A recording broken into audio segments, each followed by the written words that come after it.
Have you ever watched your child get pushed to the floor and no one moved? I still can't believe it happened.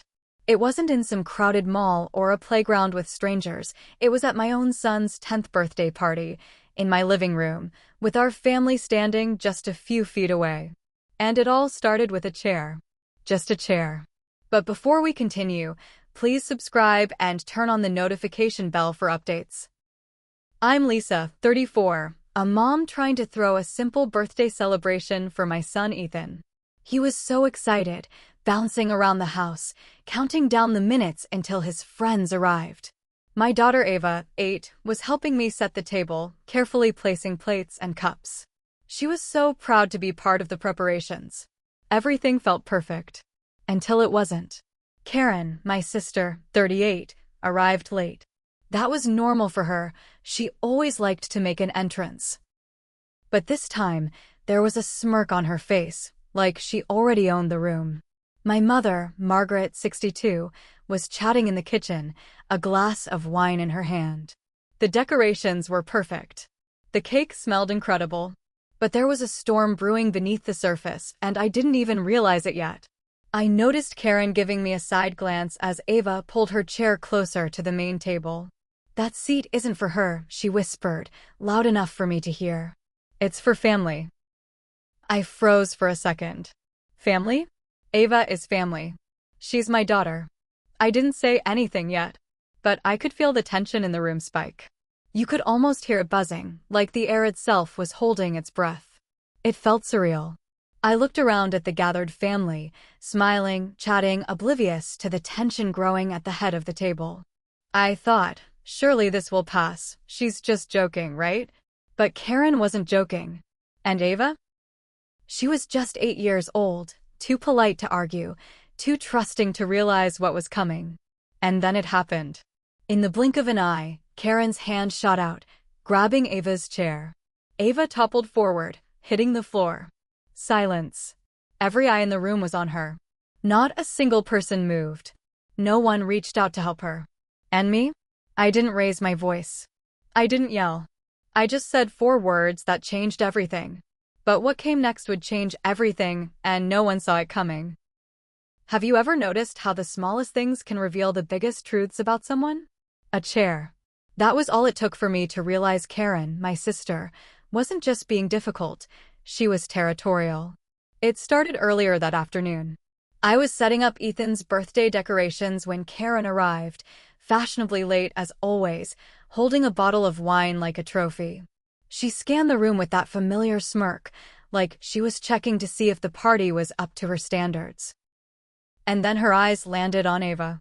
My sweet, 8-year-old Ava, humming a little tune while arranging the cups at the table. Karen's gaze hardened. "You know," she said, leaning slightly toward me, "that chair, that's family seating." I blinked. Family seating? Ava is family. She's my daughter. I forced a smile, thinking maybe Karen was joking. But she wasn't. The way she said it, with her tone sharp and condescending, made my stomach twist. I could feel Ava stiffen, clutching her little chair like it was a shield. I wanted to kneel down and tell her it was fine, that she could sit wherever she wanted, but something told me this wasn't over yet. Karen's eyes were like a warning, a storm brewing quietly before it hit. The other adults were oblivious. Margaret was fussing with the drinks, chatting, laughing, completely unaware of the tension building in the corner. Cousins and neighbors were laughing and running around, the smell of the birthday cake filling the room, the music playing softly in the background. Everything looked normal. Everything, that is, except the undercurrent of control radiating from Karen. And then the warning signs turned into action. Her hand shot toward Ava's chair. Time seemed to slow. You could see the shock in Ava's face before her little body hit the floor. My heart stopped. The room froze. No one moved. And for a split second, I felt every eye on me, not because of me, but because of what just happened. Have you ever felt that moment where everything slows and you realize someone is about to cross a line and you can't stop them in time? That was it. And the words I said next, the 4 words that stopped everything, were already forming in my mind. But before I could speak, something unexpected happened that made everyone, including Karen, completely lose their balance. And, just like that, Ava hit the floor. Her chair toppled behind her, legs scraping against the hardwood, her small body crumpling in front of everyone. The sound echoed in the room. I swear, you could hear a pin drop. Silence swallowed the party. Not a single adult moved. Not a whisper. My heart was pounding so hard I thought it might burst. I knelt down immediately, but not too quickly. I wanted to measure Karen's reaction first. She froze, her hand still raised midair like a statue caught in guilt. Her face turned pale, almost ghostly. "It's just a chair," she muttered, but her voice wavered. Just a chair? My daughter had just been shoved onto the floor by her own aunt. Just a chair. Really? Ava's eyes welled up with tears, and I could see her trying to stand, but her small body shook with both fear and embarrassment. She was humiliated in front of everyone, her cousins, our neighbors, my mother, everyone. And the worst part? No one intervened. No one said, "Are you okay?" No one scolded Karen. They all just froze, like they were waiting for me to do something. Have you ever been in a moment where time seems suspended and you realize everyone is silently asking you to make the first move? That's exactly what it felt like. I could feel every eye on me. Margaret had dropped her wine glass, and it shattered on the floor, but she didn't reach for Ava. Her expression was frozen, her mouth open, eyes wide. The chaos of the falling glass somehow amplified the tension.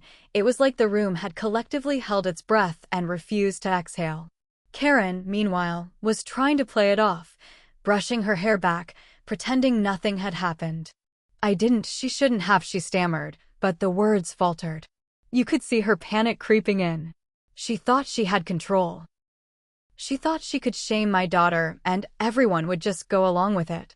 And in that moment, I realized the truth. I didn't need to raise my voice, I didn't need to yell, I didn't need to cause a scene. I just needed to speak. For words. For words that would stop Karen in her tracks and make the entire room hold its breath. But what came next wasn't just about a chair or a fall, it was about family, loyalty, and a line no one should ever cross. I stood there, looking down at Ava, her tiny body trembling, tears streaking her cheeks. The room was dead silent. Karen's smug confidence had completely dissolved.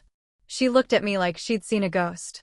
And in that moment, I realized this wasn't just about a chair.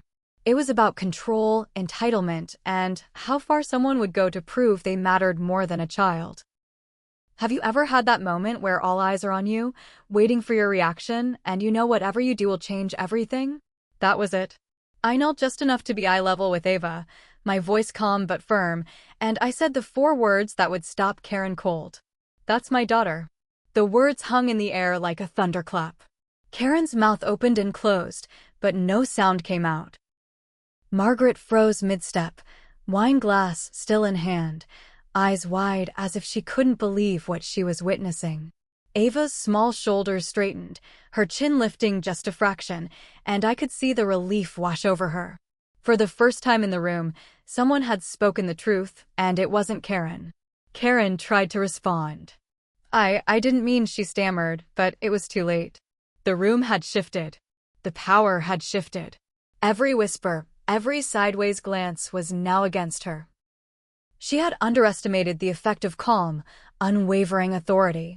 No yelling, no dramatic gestures, just clarity. Just truth. And yet, even in that moment, the tension didn't vanish. Karen backed away slowly, face pale, hands shaking. My mother's expression softened, almost approving, while the rest of the family seemed frozen between shock and disbelief. Ava sat back in her chair, and I held her hand, whispering that it was okay. But Karen's retreat was only the beginning. You see, some people think humiliation is temporary, but it lingers. And in that silence, I realized that the story wasn't over. Karen's reaction would ripple through every future gathering, every birthday, every family dinner. Some battles are visible, like Ava falling to the floor. Others are quiet, like the way family dynamics shift forever in one moment. And as I looked at Karen, still pale and shaking, I knew this confrontation had only just begun. The question was, Would she accept the lesson, or would she fight back in ways none of us expected? The room was quiet, almost painfully so. Karen had backed away, pale and shaken, unable to speak. Ava, my little 8-year-old, was sitting in her chair again, clutching my hand, her eyes wide but finally safe. The tension didn't evaporate instantly, it never does, but something had shifted. The balance of power in that room had quietly, irreversibly changed. Have you ever had a moment where one small act, one sentence, one truth completely reshapes everything? That was it. For words, that's my daughter. No yelling. No accusations. Just calm, unwavering authority. And it was enough. It reminded everyone what mattered, and it reminded me why I never wanted my children to feel powerless. Margaret finally put down the wine glass, still looking a little shocked. Her gaze lingered on Ava, warm but approving, like she finally understood that sometimes family lines are drawn in invisible ways. And crossing them comes at a cost. The other adults murmured, glancing between Karen and Ava, unsure how to navigate the sudden, unspoken tension. Even the kids seemed to sense it, whispering to each other and stealing glances at Ava as if she had just survived something much bigger than a birthday mishap. I leaned down, brushing Ava's hair from her face. "You're okay?" I whispered. She nodded, small but resilient. And in that moment, I realized something important. Sometimes protecting your child isn't about fighting louder than anyone else. It's about being steady, being present, and speaking the truth when it matters most. Karen eventually left, slamming the door behind her, but even in her absence, the lesson lingered. She had learned, the hard way, that children are not obstacles to be maneuvered around. And Ava? She learned that even when the world seems frozen, someone will always stand up for her. Looking back, I see now that a single moment, a fall, a chair, for words, can change the course of relationships forever. It doesn't erase the tension entirely, but it sets boundaries that no one can ignore. And that's the takeaway. In family, in life, sometimes calm strength speaks louder than anger ever could. So, tell me, what would you have done if it had been your child on the floor? Would you have stayed calm like I did, or would you have lost control? Share your story, because every parent has that one moment that defines them. And remember, standing up for your child doesn't always mean raising your voice. Sometimes, it just means saying the right thing at the right time.